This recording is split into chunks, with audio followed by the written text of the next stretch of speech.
Shocking stock market news. This is going to blow you away. Look at what I got back there. Shocking. So my man Eric Stubbs, who I communicate with on Advisor Perspectives, is in the process of writing a book. He's 4/5 of the way done. And I don't know what his social media stuff is or anything like that, but I'm very much looking forward to reading his book. And he asked some of us, he goes, hey, could you give me some basic criticism of the beginnings of his book? And I happily did that for sure. And one of the stuff that he mentioned in his writings, this is crazy, man. So we refer to this article right here. Do Stocks Outperform Treasury Bills by Henrik Bessenbinder from Arizona State. All right. So what Bessenbinder found that going back from 1926 to 2020, 1926 to 2020, 56% of U.S. stocks underperformed 1 month Treasury bills. 56% of U.S. stocks underperformed 1 month Treasury bills. Are you hearing me, my friends? That means more than half, the majority of stocks did worse than 1 month T-bills. Stocks for the long run? And if you look at the whole world as a whole, it's like 63% or something like that. Like 2/3 of all stocks in the entire world did less than 1 month T-bills. Yeah, that should give you some hesitation before you put all your efforts into individual stocks. All right, and I'm going to show what I've just kind of done some research on myself the last couple hours. In fact, something like 0.5% of all stocks account for like 72% of the entire growth of the stock market. 0.5%. And like Eric says, it's a lottery ticket, man. It's a lottery ticket. Some will win big. The vast majority don't win big. In fact, the vast majority don't even beat the average. It's crazy. So anyway, so here's what I've done. I said, I want to look at the S&P 500, the constituents of the S&P 500, going back 1994, 2000, and 2014. And we're going to look, and I just looked at Portfolio Visualizer, and I said, okay, we'll reinvest dividends. We're going to look at the S&P 500. We're going to put $10,000 into the S&P 500, and then we're going to put $10,000 to each of the top 20 market capitalization, the largest constituents of the S&P 500. Market capitalization is the size of the company's value. That's all it is. And how they determine size, they determine market shares outstanding, shares that you could buy, times the price. That's it. All right. So in this case, in 1994, the largest constituent of the S&P 500 was Exxon. All right, in 1994, the second largest was Coca-Cola, and you'll see it changes over time. But anyway, so we're going to look at the S&P 500. We're going to compare it to the top 20 largest constituents of the S&P 500. Now, the S&P 500 consists of 500 companies. Some of those companies, I won't say they're small, but they're smaller, mid-sized companies. All right, the likelihood that you're going to put your retirement savings in these smaller, mid-sized companies is quite not likely to happen. Now, some you might have. I mean, at the end of the day, not likely to happen. So we're just going to look at the top 20 because I'm not going to look at 500 stocks. That'll take me go crazy. I'm not going to do that. Anyway, so in 1994, if we put $10,000 in the S&P 500, it is now worth $188,000. $10,000 in Exxon is only worth $175. $10,000 in Coke is $111. $10,000 in Walmart is $224. Raytheon got merged with United Technologies. I'm going to sneeze. Hold on a second. Achoo! COVID. Someone call the doctor. I need my mask. So you can see here, Exxon 175, Coke 111, Merck 211, GE 61,000. So $10,000 invested in GE is worth a third of that of the S&P 500. And you can see what we've done here. Now, 8 of the 20 stocks of the top 20 market capitalization stocks, again, market capitalization is just the size of the company in terms of share price times market shares outstanding. Only 8, well, you can't see that.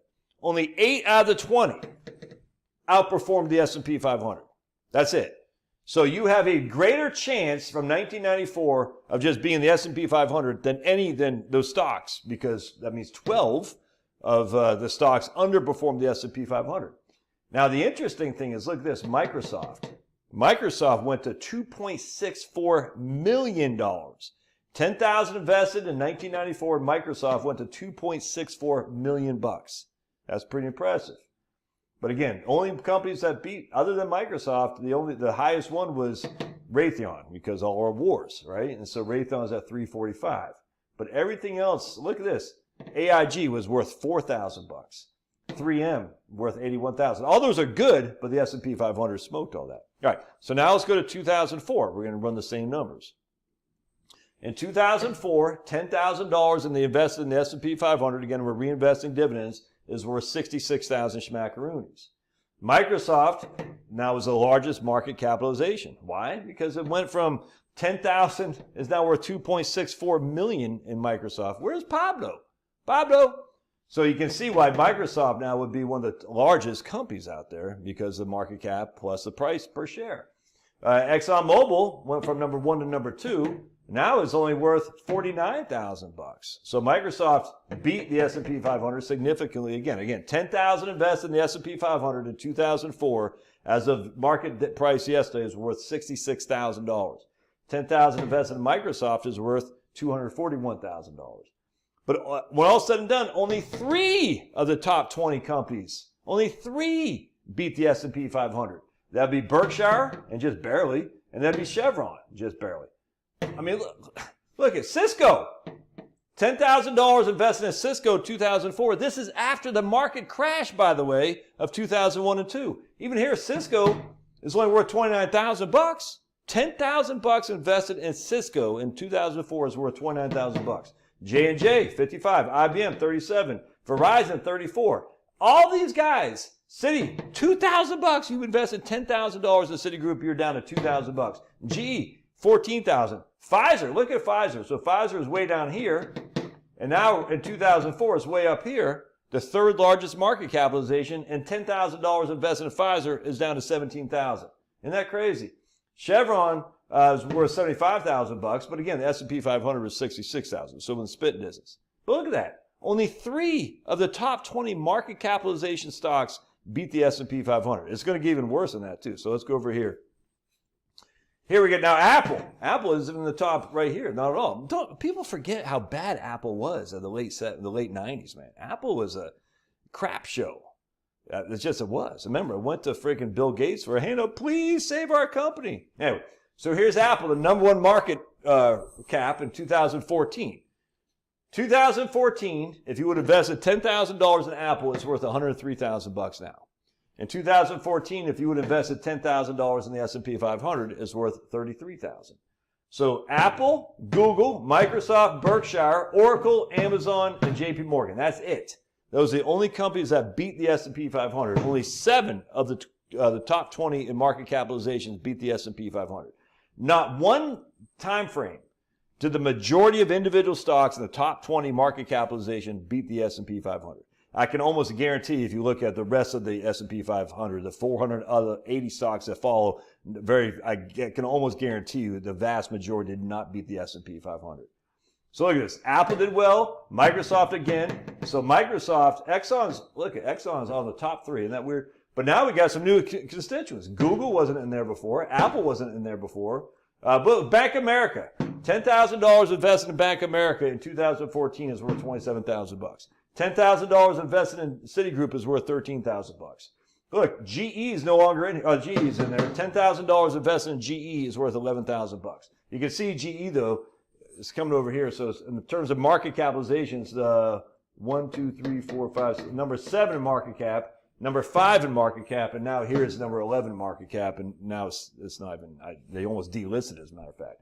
So that's interesting, but it's going to get more interesting. So check this out. Let me pause this real quick. I'm going to show you something here. Let me pause this. I'm going to show you what else is interesting. So remember, this is just putting 10,000 to each. All right. So we only had 10,000 in the S&P 500. But what if we said we're going to put 10,000 to each of these companies? That's $200,000 into each of these companies, and we're going to compare that to a $200,000 investment in the S&P 500. So check this out. This is going to be nuts. So in 1994, if you would have invested $200,000 in the S&P 500, or you would have invested $10,000 in the top 20 market capitalization stocks in the S&P 500, in 1994, your S&P 500 would be worth, if you invested $200,000, it'd be worth hold on a second. $3.77 million. You know what it'd be worth if you invested $10,000 in each of these other companies? $5.439 million. All right. So if you would have invested $10,000 in each of these 20 companies, you would have smoked the S&P 500. But the only reason you would have smoked it is because Microsoft.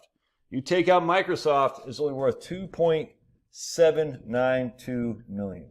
That's it. If you did not invest in Microsoft, the S&P 500 smoked you by $1 million. $1 million. Isn't that crazy?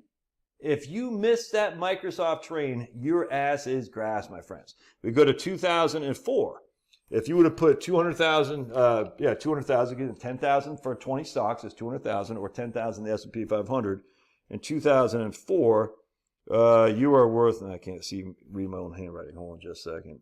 So if you would have invested 200,000 in the S&P 500 in 2004, today you're worth 1.32 million. If you would have invested $10,000 into these other stocks each, you're only worth 903,000. That's it. And again, Microsoft is by far and away the leader of the pack there. But you can see Microsoft isn't quite as big as a big run up as it was in 2000 from 1994. So you have, what's that, freaking 400,000 more in the S&P 500 than if you would have put 10,000 in each of these top 20 stocks. Let's go to 2014. I should be able to see this a little bit easier because I wrote on my other page here. And again, I just use paper, dude. I'm a paper kind of guy. It's just the way I am. You're old, Josh. Yeah, damn right I'm old because I'm smart. This is how we used to do it, my friends. We didn't just have these fancy schmancy. We're cavemen. We say, give me a piece of paper, give me a pen. And we'll write it on the board. I'll write it on the piece of paper because it sinks into your head better than just typing all over the place or with an app or something like that. Our caveman. We don't get your ways. Thank the good Lord we don't get your ways, because if we got your ways, we'd be all depressed and manic. And I'm not. I'm happy. If loving the Lord is wrong, I don't want to be right. All right. So here, 200K in the S&P 500 is worth now 658,000, whereas 200K, 10 in all these other ones is 731. Right? But again, it's 731. But what's that based on? Right? Microsoft again, and then Microsoft and Apple, and that's pretty much it. So if you missed, where's Google? Yeah, even Google's in that. Microsoft and Apple. So the point being, if you would have missed those two stocks, your goose is cooked, man. So even though if you would have invested 10,000 each of these stocks, you would have done better in 1994, and significantly better, assuming you did 10,000 each in the top 20 market capitalizations.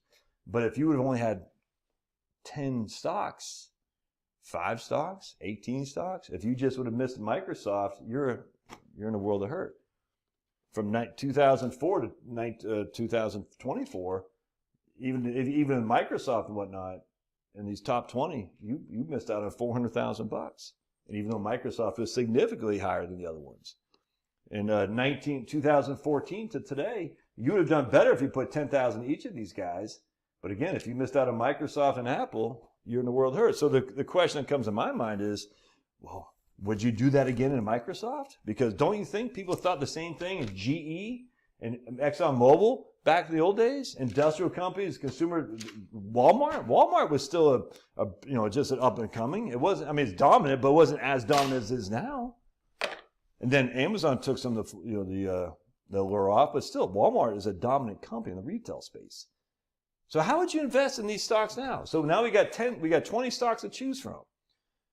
You're going to say, okay, I'm going to put 10,000 each of the top 20 holdings of the S&P 500. I mean, are you going to get another Microsoft? Or are you going to say, no, I'm just going to bypass all these other ones. I'm going to invest in Microsoft. What's the other? I think Berkshire did better in the 2014. Berkshire did better by a little bit on the S&P 500 by 1,000. I mean, not much. Microsoft did better, Google did better, Apple did better, Amazon did better, Oracle did better, JP Morgan. You're going to say, yeah, I'm comfortable putting 10,000 in each of those stocks. Would you be?